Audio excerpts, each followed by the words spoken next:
my beautiful childhood friend suddenly moved into my room. You might wonder why. My name is Adam Williams. I am just an average single office worker.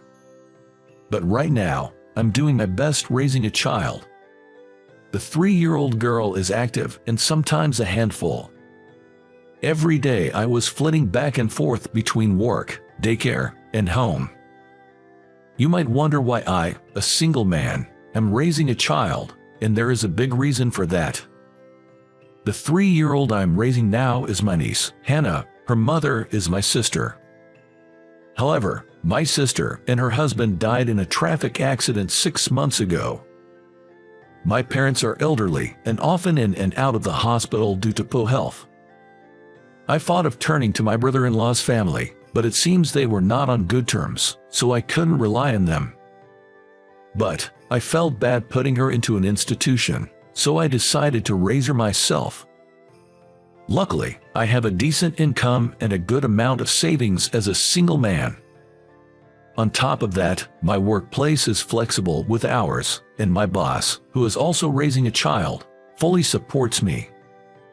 I was told I could take time off if something happened, and even if I couldn't work for a while, I had enough money to live on. But raising a child is not so easy.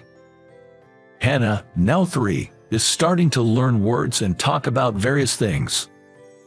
But because she's still developing her language skills, there are times when she can't express her feelings well. And I am not used to raising kids. I cut back my work hours and left Hannah at my parents' home or daycare during that time, but honestly, it was not sustainable. While Hannah is usually quiet when she's at my parents' house or daycare, as soon as we get home, she starts creating chaos, shouting, "I want juice, I want to play." If I scold her while she's throwing a tantrum, it only makes things worse. In the beginning, I had determined to raise Hannah, but after taking her in for a few months, I'll be honest, I was feeling down. Every time Hannah cried, I felt like she was saying that she'd be better off with her real family, and I was feeling pressured. Seeing me like this, my parents decided to help. They sent a housekeeper to help me out. They suggested I should take a little break. They probably felt bad for putting so much burden on me, considering they were in and out of the hospital. The house was a mess, and there were many times when I felt I needed a woman's touch. I was really grateful for my parents' thoughtfulness. So, today, the housekeeper was supposed to come. She's from a home cleaning service. When I saw the housekeeper who arrived, I almost screamed. And Mary, Adam, we both nearly screamed in front of the entrance. Yes, the housekeeper who came today was my childhood friend. Her name is Mary. She used to live in my neighborhood, an incredibly beautiful girl, my first love. Mary was just so gorgeous in every way that there were many other boys who also had her as their first love.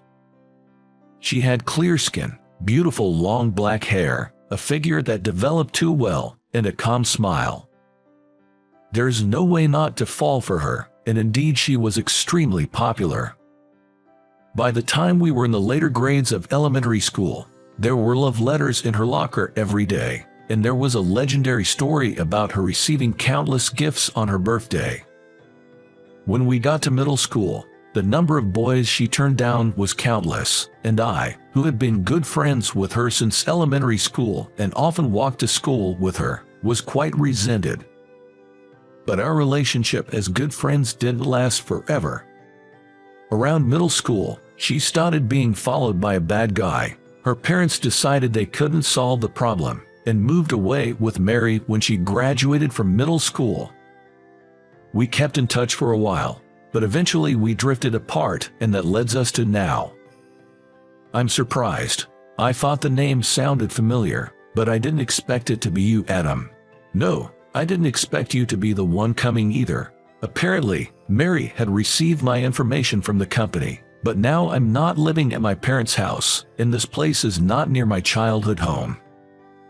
Moreover, Mary knew that I was pretty good at housework and used to help around the house, so she didn't think I'd need a housekeeping service. But once she saw the state of my house, Mary shrugged her shoulders. What happened here? The truth is, my sister passed away in a car accident, and I've taken in my niece. What? Mary used to come over to my house a lot when we were in elementary school. So she knew my sister, and offered me condolences. I'm so sorry for your loss.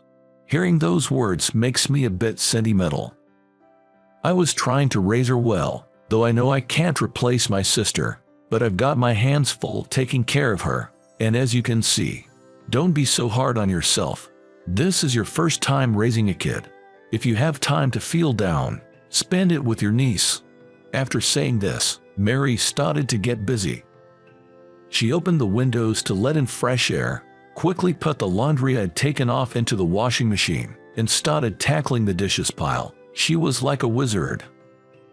When I picked up Hannah from the daycare and came back home, the house was unrecognizably clean, which even surprised Hannah. Our house is so shiny. Mary's work should be finished by the evening. I figured she would have left while I was at the daycare picking up Hannah. I felt I should have thanked her for her amazing work, and just as I thought that, "Oh, welcome back." From the kitchen, Mary poked her head out. She was wearing an apron, and her appearance was that of a typical wife. "Wait, Mary, weren't you done for the day?" "Yeah, I was, but I just couldn't leave it like this. Oh, here's your key."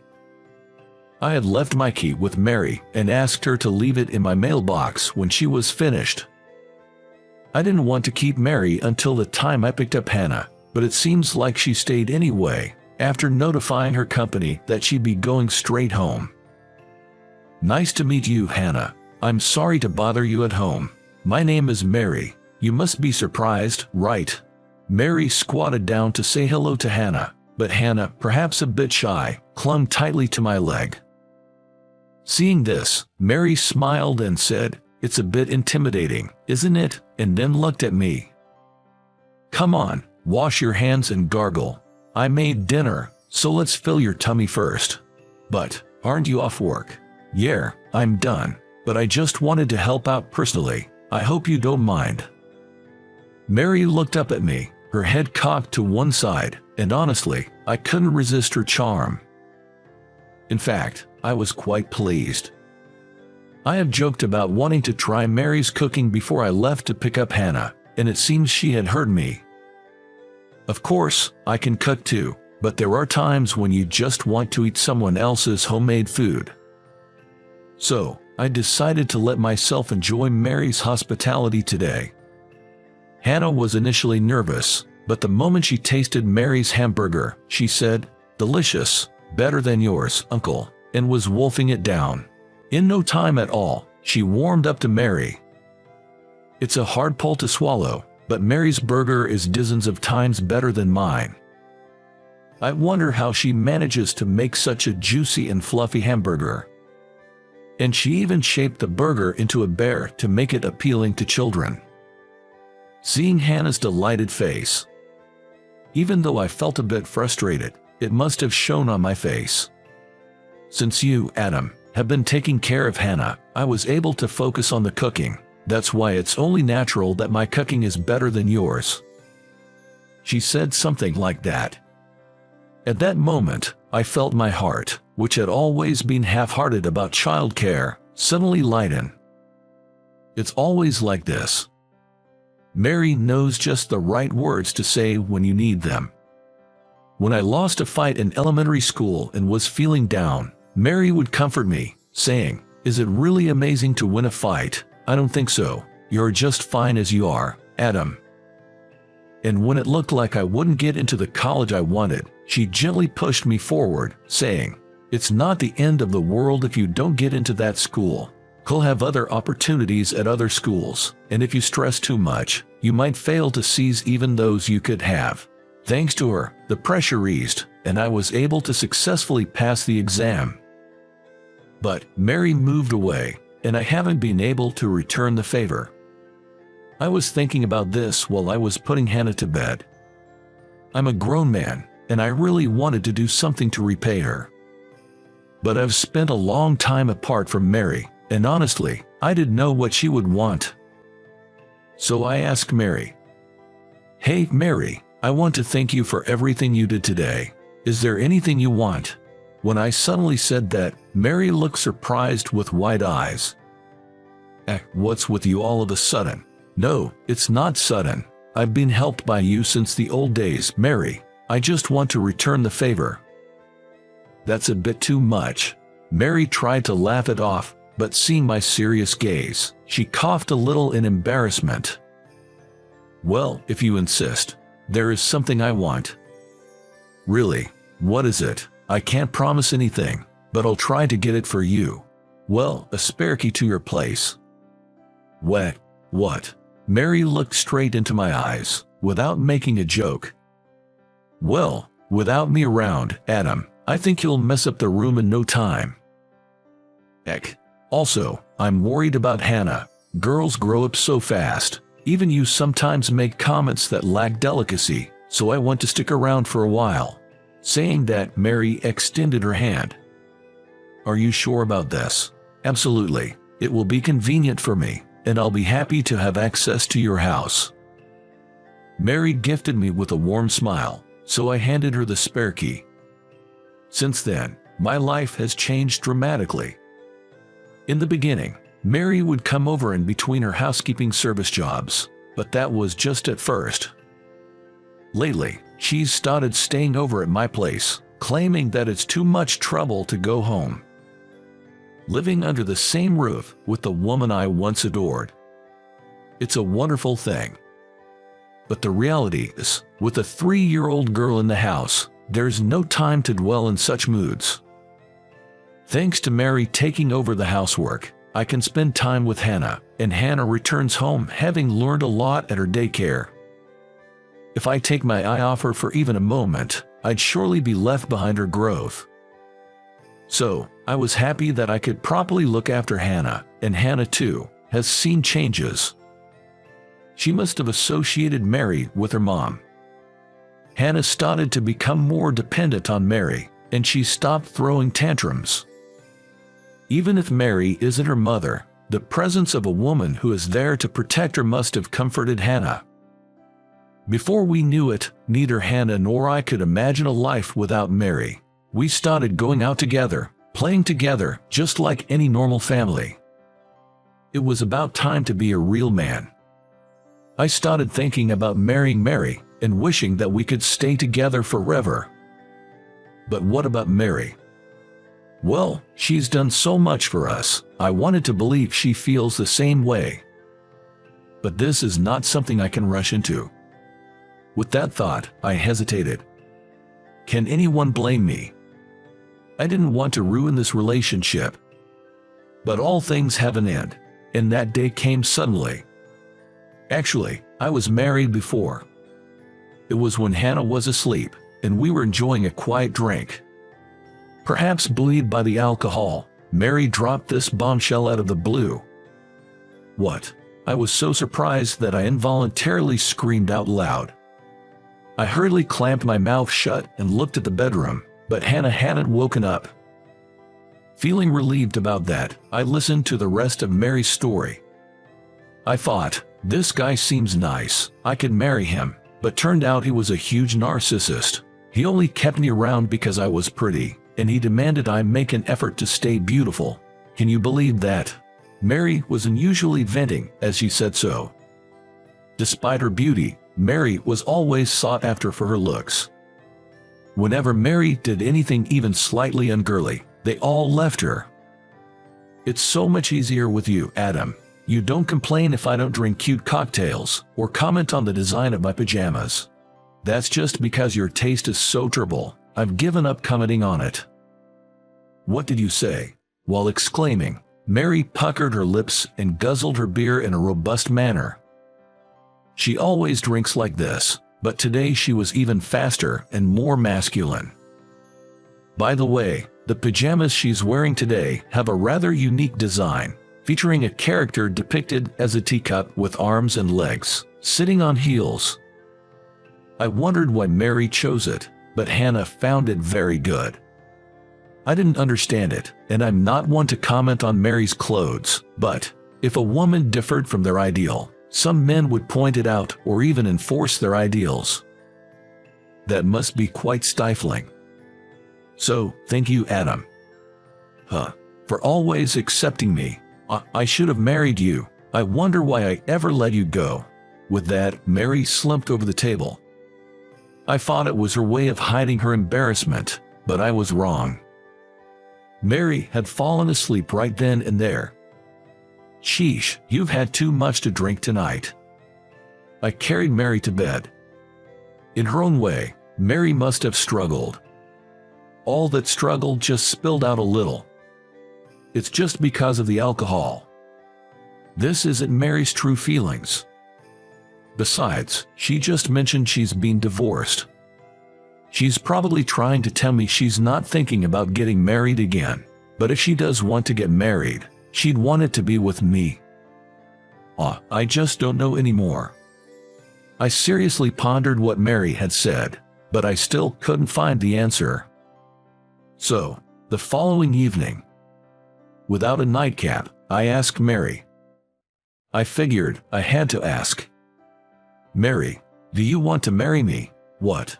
Caught off guard by my question, Mary's gaze wanders. A little flustered, she stammers out, I'm sorry, I said something weird yesterday, didn't I? I get it. You have Hannah, and you're not thinking about marriage, right? We've been friends since we were kids, so we couldn't possibly see each other that way. And yet, I said something like that yesterday. Wait a minute. I want to marry you, Mary. I grab Mary's arm as she panics, staring at her intently. Then Mary looks at me with wide eyes. Mary, you do that. That's why I'm having this conversation. Geez, you always understand others so well, but when it comes to yourself, you're so slow. Really, no way, yay. Mary hugged me, careful not to wake up Hannah with her excitement. I was surprised, but I stroked her head. Mary cared about me too, but she held herself back, seeing me struggle with raising Hannah, figuring I didn't need more on my plate. In other words, the two of us, together, couldn't take that important step. It's pathetic for adults like us, but maybe this is the result of being too considerate because we care about each other so much. But Mary, are you really ready to get married? Usually, people are more careful about this kind of thing. I'm ready in my heart. Saying this with a smile, Mary stepped back from me. She then took something out of her bag and held it out in front of me. When she unfolded it, it's a marriage certificate. When did you get this? You remember how I told you yesterday that I was divorced? That made me want to show my commitment, so I picked this up today. Mary said this with a shy smile. Despite all the talk, I was determined to properly convey my feelings to Mary, who had prepared so well. I love you, Mary. I love you too, Adam. And with that, we both broke into laughter. Not long after, Mary and I got married. It's what you'd call a zero-dating courtship marriage. We were practically dating, but we had never been on an official date or anything like that. So, since we'd get married in that state, we were very conscious of each other's situation and very nervous about each other. Well, we were happy to be in that mix of beginning a relationship and a honeymoon period. You get what I mean, right? Despite all this, we didn't have a wedding ceremony. There's Hannah to think about after all. Besides, we thought our apartment was too small, so we bought a house, which meant we couldn't afford a wedding. Once we got the house and bought a car, Hannah, before we knew it, was 6 years old and had grown into a grade schooler. With our marriage, we officially adopted Hannah and we became a legal family. Now, hearing her call us Dad, Mom, brings us so much joy. And our family isn't just Hannah. There's a new addition on the way, in Mary's belly, our child, who will be Hannah's little brother or sister. Even though Mary's not showing much yet, Hannah has already started helping out around the house, perhaps in the spirit of being a big sister. Mary always said that girls grow up fast. She wasn't kidding. But there's always laughter around us. We're happier now than I could have ever imagined when it was just Hannah and me, and I am fiercely determined to protect this life at all costs. For Hannah, for Mary, for the child who's on the way, I've resolved to do my very best. How did you find it? Your subscription to the channel motivates us to create more content. Let's meet again in the next video.